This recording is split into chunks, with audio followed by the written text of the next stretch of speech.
به این 5 ملائک پیش از جان دادن می شود. می گفت است السلام علیکم ای بنده خدا، انا مؤکل به ارزاقک. اگرچه رزق رسانی تو خدا بود، لیکن من همون ملائکه بودم که او رزق به تو می آوردم می رساندم. فطلبت الارض شرقا و غربا فما وجدت من رزقک لقمه. امروز من تمام روی زمین دور زدم، لکن از رزق تو ای بنده خدا یک لقمه دیگر نیافتم. رزق تو تمام شد. بنده از جانب رزقش امیدش کنده می شود، دویمش داخل می شود. من همتا سوال سلام می دهد. من کی هستم؟ من همان ملائکه هستم که بر نفسهای تو وابسته بودم، که نفس تو را بیرون می بردم، درون می دراوردم. امروز هرچی که کافتم دیگر از نفس تو دیگر نفس نیافتم. یعنی نفسهای تو هم چی شد؟ تمام شد. رزق تو تمام شد، نفس تو تمام شد. داخل می شود دیگرش. من وابسته بر نوشیدن آبهای تو بودم. امروز بالای زمین دور زدم، برای نوشیدن تو یک قطره آب نیافتم. امیدت ای بنده خدا از نوشیدنم کنده شود. از نوشیدنم بنده در اون حالت چی می شود؟ امیدش کنده می شود. دیگرش داخل می شود، می گوید من وابسته بر قدم های تو بودم، که قدم تو را پیش می بردم پس می بردم به حکم خدای تو. امروز بالای زمین دور زدم، لکن در هیچ جا دیگر تو قدم زده نمی توانی. قدم تو هم کنده شد. پنجمش می گوید من وابسته بر اجل تو بودم، وابسته بر روزهای تو بودم. امروز هرچی که سراغ کردیم بالای زمین دیگر از حیات تو هیچ روزی نیافتم. بنده از این شنیدن اینها البته آگاه می شود که من دیگر در این دنیا قرار من، حیات من تمام شد. این ملائکایی که از اول آمدن چی ها کردن؟ ملائکی که آخر آمد چی را البته انجام داد. عبدالله ابن عمر ابن العاص میگوید کان ابی کثیرا ما یقول اینی لا اعجب من الرجل.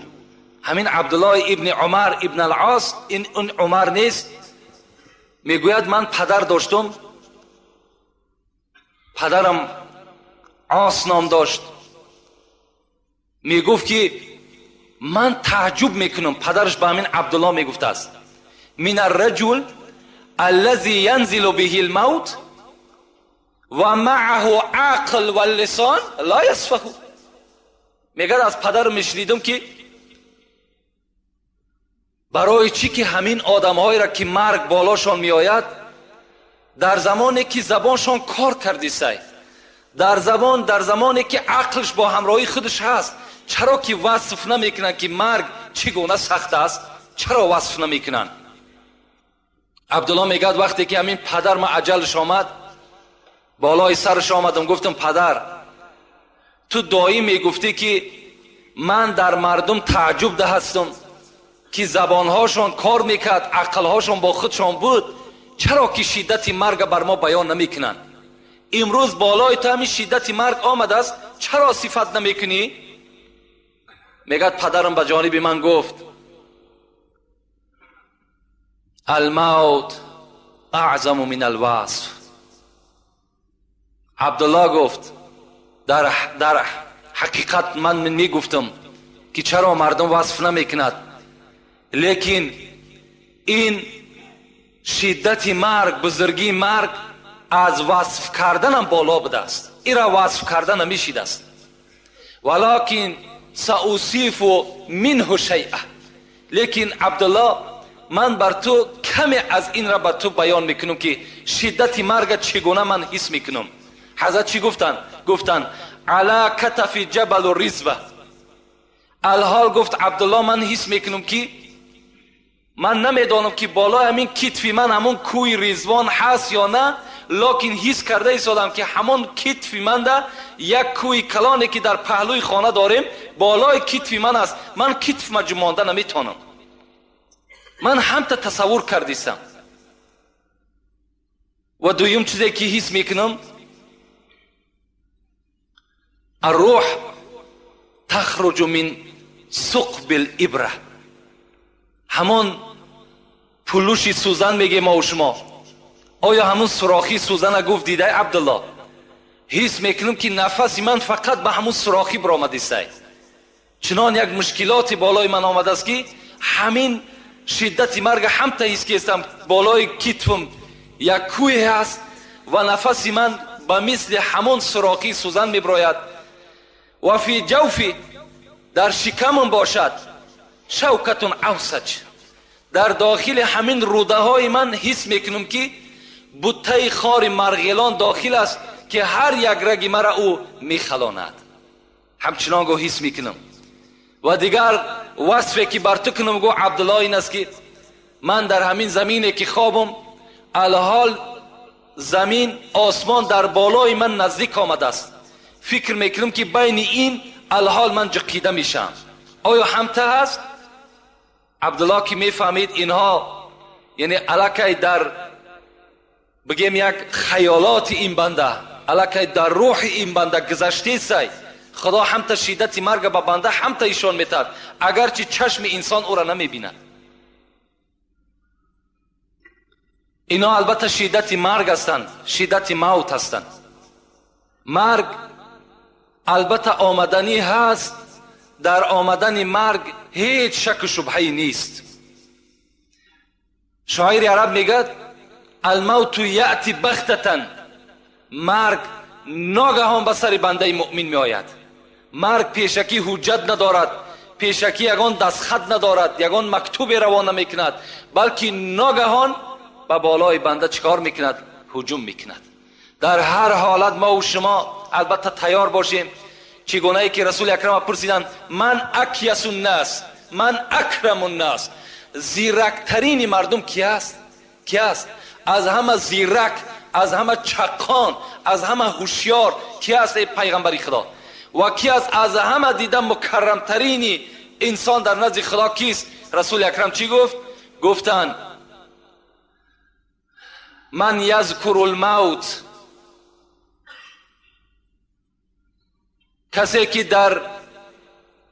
کسی که زیاد ذکر میکند موت را، کسی که بسیار به یاد خود میارد موت را.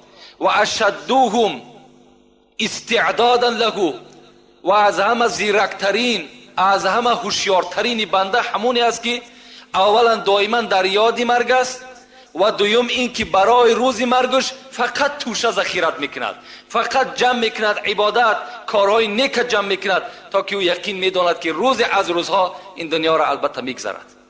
افسوس میخوریم دیگر فایده ما نمیکند. مرده در وقت غسل با غسال گوید این حرف با زبان حال. وقتی مرده را میگه بالای همون تخته در راست میکنن برای شستن، همون مرده میگه یک صدای دارد که صدای او را انسان نمیشنود. لیکن او چی میگوید؟ مرده در وقت غسل با غسال گوید این حرف با زبان حال. بود مثل تو تر و تازه، قوت داشتم به اندازه. همراه جسم بود جان من، مدت گفتم این و وان من. در محلی که کردم و گفتم بود فکرم عیالم و جفتم. تا که گشتم خراب و بیچاره، ناتوان حال زرد رخساره. حضرت میگد به سوی همون غسال همین گپا را میگفت است که ای غسال من هم مثل تو تر و تازه بودم، من هم مثل تو قوت داشتم، مثل تو حرکت کننده بودم. هر دمی که میخیستم و مینشستم فرزندها و زن و فرزندهام در یاد من بود. حتی چنان مهنت زحمت برای من فرزند کودکان کردم که این چهره زردی که از من میبینی همه این برای فرزند زن است. مینت ها میکردم. لکن امروز چیکار کنم که مرگ بالای من آمد و مرا برای شستن آماده کردن. من خود دیگه غیرتی ندارم که بدن خود بشوم. میروم برای زیمو باریک، در دوام میگفته است میروم برای زیمو باریک، میدرایم به خانه تاریک.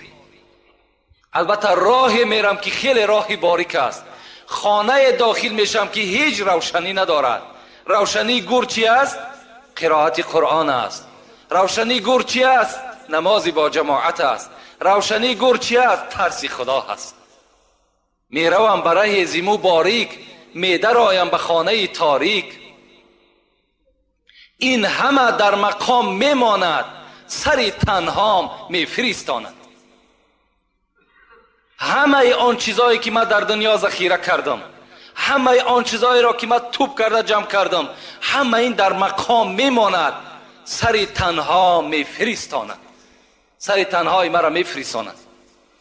در دوام گفت آنچه بگذشت وقتی جان دادن، شرح آن را خدای داند من. آن چیزی که وقتی جان دادن من گذشت، این را بجز خدا و بجز من دیگر هیچ وصف کردنش ناممکن است. آنچه بگذشت وقتی جان دادن، شرح آن را خدای داند من. بعد از این عقوبه هاست پی در پی، می ندانم چی بگذرد در وی. با بعد این جان دادن من میدانم که چند عقوبه های دیگر، عذاب گور است، سوال منکر و نکیر است، گذشتن پول صراط است، دادن نامه اعمال است. آیا اینهاش چگونه بر بالای من می آمد باشد؟ اینش من نمیدانم. حضرت در آخر ما و شما را همان مرده نصیحت میکند. زنده ها که نصیحت دارند، مرده بر ما و شما چی میگوید؟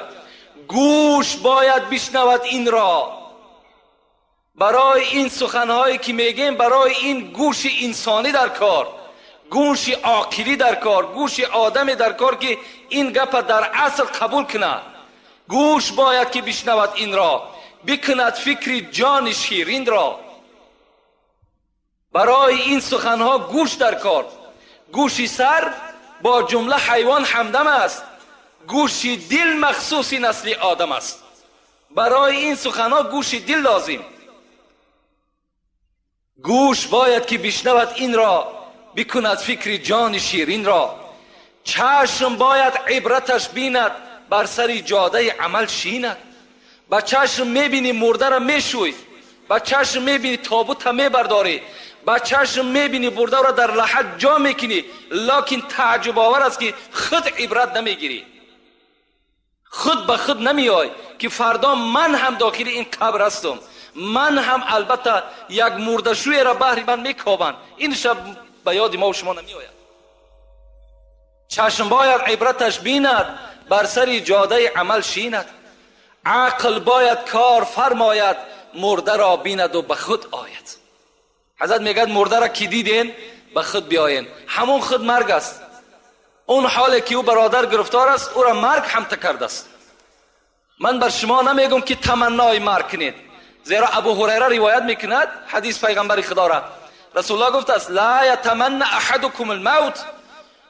امتان من، شما مرگ آرزو نکنین. نگین که خدایا مرا تیسر از دنیا ببر. ایرا نگین که شما گناهگار میشین.